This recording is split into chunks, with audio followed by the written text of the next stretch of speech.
Bom dia, pessoal! Voltamos aqui com mais uma aula sobre a utilização do solo pelo ser humano, certo? A gente hoje vai trabalhar com conteúdo de adubação, é mais uma prática agrícola muito importante para a produção de alimentos, certo? E a gente vai dar início, antes de tudo, com a correção da atividade que eu deixei na aula passada. Essa correção eu vou estar enviando para vocês junto com o materialzinho que a gente envia junto com os vídeos, mas a gente vai discutir essas questões agora, ok? Vamos começar. A primeira falava de qual é a função, né, as funções do solo para todas essas práticas, as funções do solo para a biosfera de uma forma geral. Ele é fundamental para todos os ecossistemas, para a produção de alimentos, para a construção de casas e uma série de outras coisas, né? Essa é a importância principal para os seres humanos, claro. Porque nós somos egoístas, então coloquei a questão direcionada para nós, ok? Foi de propósito mesmo. A segunda, né, é para a gente indicar os principais tipos de solo utilizados na agricultura, né? Quais os solos que dariam uma plantação melhor, quais os solos que são mais buscados para plantar, né? E por qual motivo esses solos são escolhidos.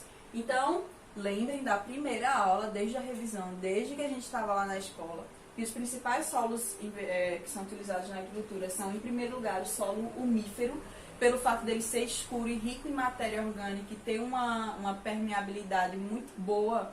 Esse solo é o primeiro que se escolhe para plantar, né? Quando a gente não tem um solo tão bacana assim disponível, a gente pode trabalhar também com solo argiloso, a depender da cultura que a gente quer plantar ali, a depender do tipo de alimento mesmo. Também é um solo que tem uma quantidade considerável de nutrientes, então é um solo que pode sim ser aproveitado se for o único tipo de solo disponível no momento, certo? Fora que tem todos os profissionais da agricultura que estão sempre trabalhando para fazer com que a gente consiga plantar nas áreas mais diversas possíveis. A terceira, né, eu queria que vocês diferenciassem os dois tipos de aração. Eu não foquei isso muito no vídeo e deixei para focar agora. Existem basicamente dois tipos. A aração manual, que ela é feita com você mesmo empurrando o arado, ou você com a ajuda de um animal, né, pode ser um jumentinho ou um boi, com aquele carro de boi para arar a terra. E tem a aração mecanizada, que é a aração feita com a ajuda de máquinas ou tratores com aqueles arados instalados na frente, que conseguem arar uma porção muito grande de terra. É normalmente usado para um agricultor que tenha maior posses ou que tenha uma plantação em grande escala. Ok? Então esses são os dois tipos de aração que a gente deveria ter discutido na aula, mas estamos discutindo agora na correção, então está tudo certo. E por último, eu queria que vocês explicassem o que é drenagem, certo? A drenagem é o processo de retirada do excesso de água. Vejam aqui que eu tenho que colocar essa palavra de excesso, porque eu não posso retirar toda a água da planta, porque como a planta é um ser vivo, obviamente, né? Todos os seres vivos, a gente tem que lembrar que necessitam de água. Então, a drenagem não poderia ser só, é retirada de água, tirar a água da planta. Não, se eu retirar toda a água da planta, ela morre. Eu vou retirar com a drenagem só o excesso, aquilo que está sobrando, porque tudo demais faz mal. Então, retira esse excesso de água para que fique mais fácil para a planta absorver nutrientes, crescer de uma forma mais fácil e, inclusive, respirar melhor. Então, ele retira esse excesso para facilitar o crescimento dela, ok? Tendo corrigido essa atividade, a gente vai dar continuidade agora com o conteúdo dessa aula mesmo, certo? Hoje a gente vai falar de adubação. Eu acho que a maioria de vocês deve saber o que é isso, né? Todo mundo sabe que é um adubo de planta e eu já até estou sabendo aqui qual é o principal tipo de adubo que vocês pensam aí em casa, né? Mas vamos começar com uma introdução falando da importância da adubação para as plantas, certo? Eu separei alguns pontos que eu vou discutir com vocês, né? O adubo, ele melhora o crescimento da planta, certo? O adubo nada mais é do que uma série de nutrientes concentrados ali. Então, com o adubo, a planta ela vai crescer melhor. O adubo, ele não só é bom para a planta, ele também é bom para o solo, porque ele repõe os nutrientes que o solo cedeu para a planta. Para a tua plantinha crescer, para aquela plantação que faz o nosso feijão crescer, o solo teve que doar muito nutriente para que ela crescesse, então ele ficou empobrecido, ele ficou fraco. Quando eu faço a adubação daquele solo, de preferência de uma forma natural, eu consigo repor um pouquinho do que aquele solo deu para a plantação anterior. Então, além de melhorar o crescimento da planta, a adubação ela também ajuda a recuperar o solo, né? Ele evita o desgaste irreparável do solo. Há alguns agricultores que não têm muita noção do que estão fazendo, né?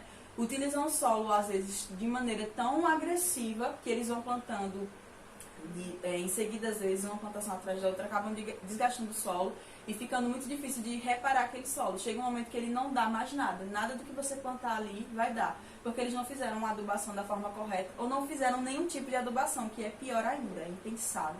E muitas vezes eles têm que estar invadindo outra área, comprando outras áreas, para estar plantando por causa do mau uso do solo que eles fizeram, mas vocês não farão isso, certo? E por último, a adubação é importante para manter a produção de alimentos sem ter que desmatar novas áreas, certo? Se eu consigo cuidar bem daquela minha terra, daquela minha porção de terra, eu vou ter ela por bastante tempo. Então não terei necessidade de fazer como esses maus agricultores, desses maus manejadores. Eu não vou ter que sair e desmatar uma outra área. Eu vou ter como viver bem naquela área, preservando assim a vegetação natural, certo? E garantindo a produção de alimento para alimentar essa galera toda aí, desses 8 bilhões de pessoas que a gente conseguiu colocar na Terra. Então, eu tenho agora que falar para vocês dos tipos de adubação. Eu tenho basicamente 2 tipos, certo? A adubação química, chamada por alguns autores de fertilização, por não ser um processo natural. E posteriormente a gente vai estar trabalhando a adubação orgânica ou adubação natural, ok? Vamos focar agora. Os principais pontos da adubação química. Obviamente ela é feita com produtos químicos, né? Que não são naturais, eles são produzidos em um laboratório ou sintetizados em um laboratório, né? Quando ela acontece em excesso, quando eu coloco o produto demais, ela pode inclusive prejudicar a minha plantação. Se eu não souber as medidas certinhas, eu posso matar toda uma plantação com esse excesso de adubo químico que eu estou colocando, né? Ela pode alterar a fauna do ambiente, então ela pode provocar mutações ou provocar a morte de alguns insetos, alguns outros animais que dependem daquele ambiente.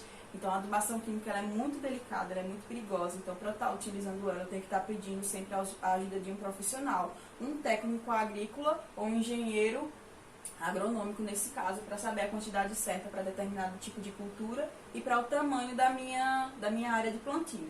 E ela também pode contaminar os aquíferos, contaminar rios, lagos e barragens. Quando a chuva escorre e leva esse fertilizante, esse adubo químico, ele pode ir para os rios e modificar as quantidades de oxigênio ou fazer mal aos animais que vivem ali naqueles aquíferos. Então, por isso, eu enfatizo a importância do cuidado com esse tipo de adubação.